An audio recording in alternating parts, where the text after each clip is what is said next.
All right, I'm just gonna go over respirations, blood pressure, and then some example questions. All right, so respirations, some physiological responses.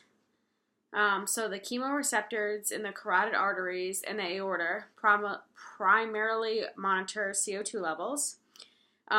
So if you have a higher CO2 level, that will trigger a respiratory center of the brain to increase the respiratory rate to get rid of the CO2. For clients who have COPD, a low oxygen level becomes the primary respiratory drive. All right, so processes of respiration. So ventilation is the exchange of oxygen and carbon dioxide in the lungs.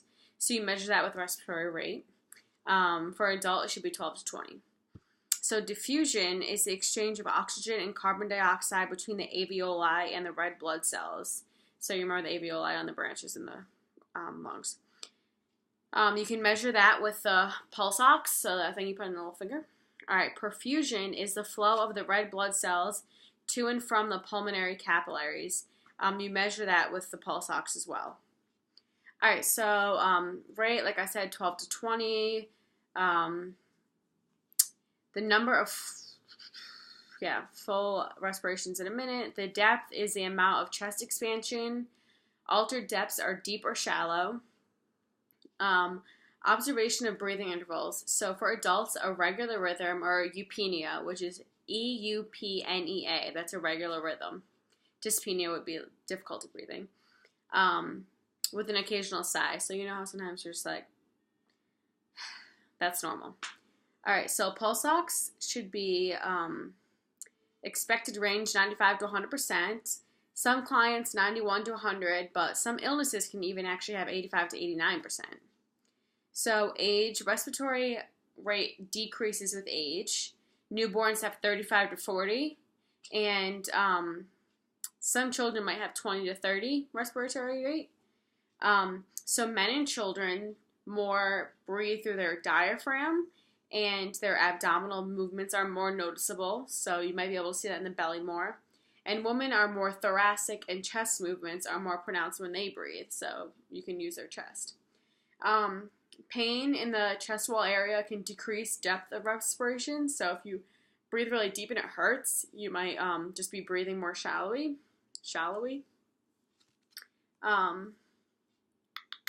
But it should stabilize over time. Anxiety can increase rate. Smoking can cause the resting rate to increase. So smokers might they might have an increased respiration rate. Body position, if you're upright, it allows the chest wall to expand more fully. Medications such as opioids, sedatives, bronchodilators, and general anesthetics can decrease respiratory rate and depth.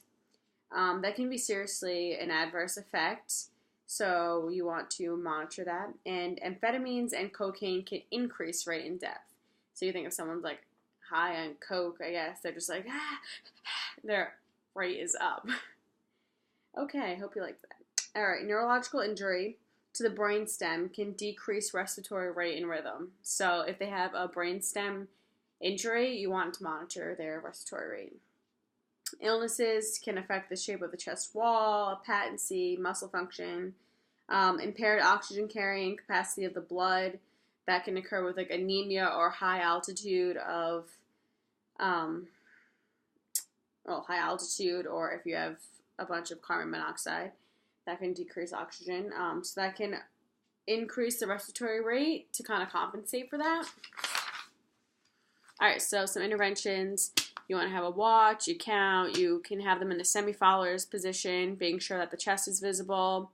You can actually have, you want to count it when they're not paying attention, but you can actually have them put their hand on their chest or their belly so you can better see the respiratory rate.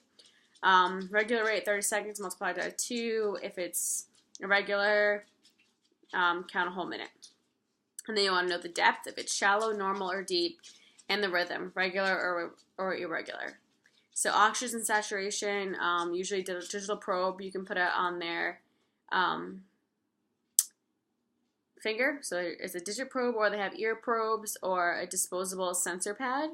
So you want to do a site that doesn't have edema. Just place it on there. You can also use, if the client has peripheral vascular disease, so they have, just think the periphery, so that includes their hands, you can do an earlobe or the bridge of the nose. A disposable sensor pad can be applied to a sole of an infant's foot.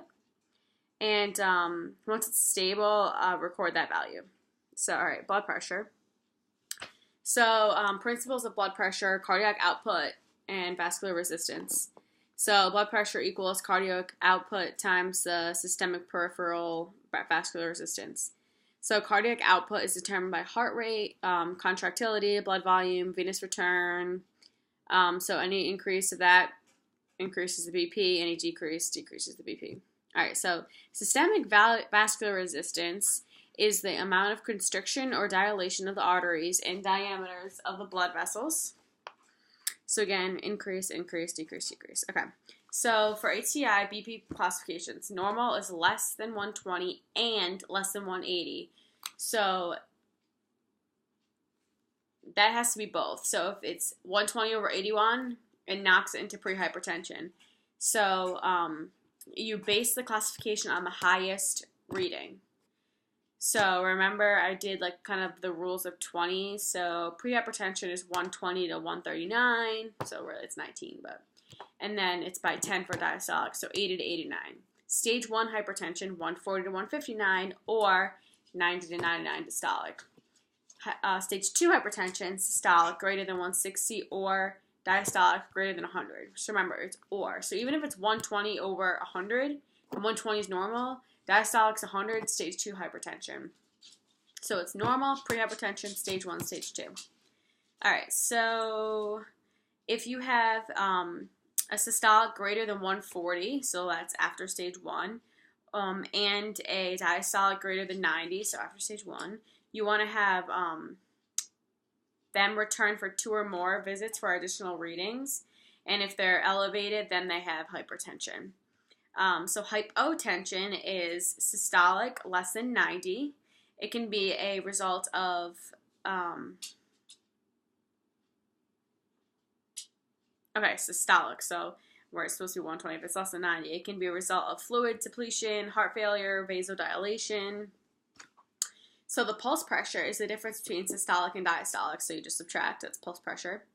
So orthostatic or postural hypotension, is blood pressure that decreases when a child changes positions from lying to sitting or standing. It can have various causes: fluid depletion, anemia, prolonged bed rest. So to take this, you have you take their BP and the heart rate and the supine position, and then you have them sit or stand to wait 1 to 3 minutes, reassess their BP and their heart rate, and they have orthostatic hypotension if the systolic decreases more than 20, but diastolic decreases more than 10, and also a 10 to 20% in change in heart rate. So this is one thing you don't want to delegate to assistive personnel. Assistive personnel, remember that they can take vital signs, but for orthostatic hypertension, you don't want to delegate this procedure. So again, changing positions, you have them wait 1 to 3 minutes, and then reassess the BP and HR. So it is orthostatic hypotension if systolic decreases more than 20 and or diastolic decreases more than 10. Remember the rules of 20 and 10 that we had before. So that's kind of an easy way to remember it. With a 10 to 20% increase in heart rate. So some considerations. So age. Infants have a lower BP, and then it increases with age. Just think that they don't have a bigger body, so the blood flow kind of goes back more frequently, so it needs to pump it as fast. Adults' blood pressure can increase with age. Older adults have usually a slightly elevated systolic pressure due to the decreased elasticity of the blood vessels. All right, so circadian rhythm. So BP is usually lowest early in the morning. So try to remember you're just waking up. You know, your blood pressure is probably low during the night, so it's just starting to get the day going. And it usually peaks during the later part of the afternoon or evening. Stress can increase it. Ethnicity, African Americans have a higher incidence. So sex. So adolescents to middle-aged men have higher blood pressures than females. But once we hit menopause, women will have the higher blood pressure than their male counterparts. All right, so medications can affect BP.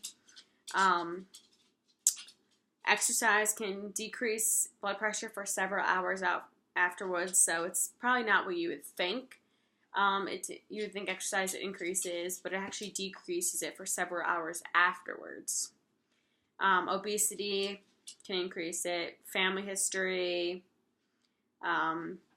lack of exercise, increased sodium intake, and continued stress, and your family history can increase your risk. All right, so you want to have your cuff, and it should be 40% of the arm, 80% of the circumference. So the side of it should cover 40%, and then the circumference of it should cover 80%. The circumference should be 80% of the arm. And for a child, it should be able to, it can be 100%. All right, so cuffs that are too large give a falsely low reading, and cuffs that are too small give a falsely high reading.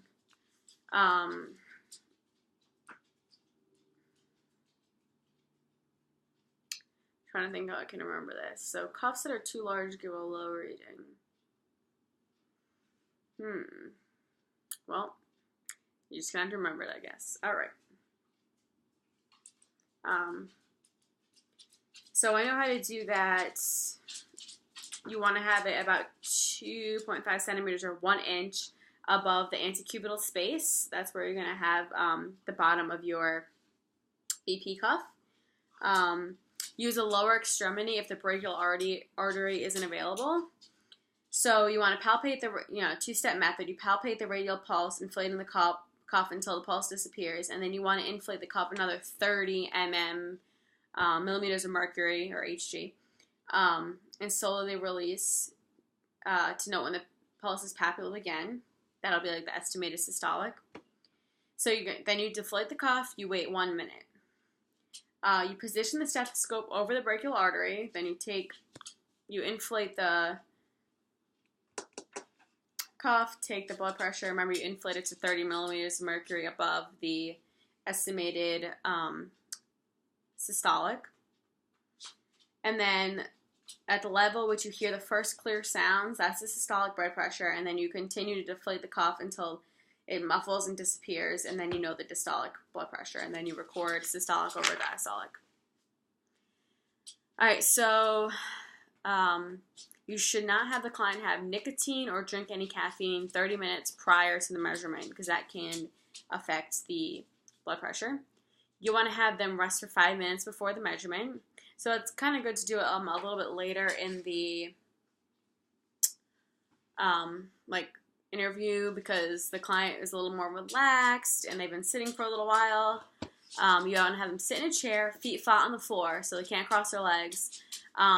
Their back and arms supported so they're not tensed up, and the arm at heart level, so usually on a table.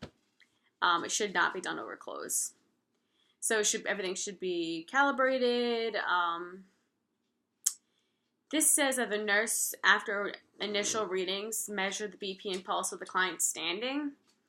And it says to average 2 or more readings, taking the blood pressure at least 2 minutes apart. And if they differ more than 5 millimeters of mercury, obtain additional readings and average them. I don't really know why you would do that, but that's just what the book says.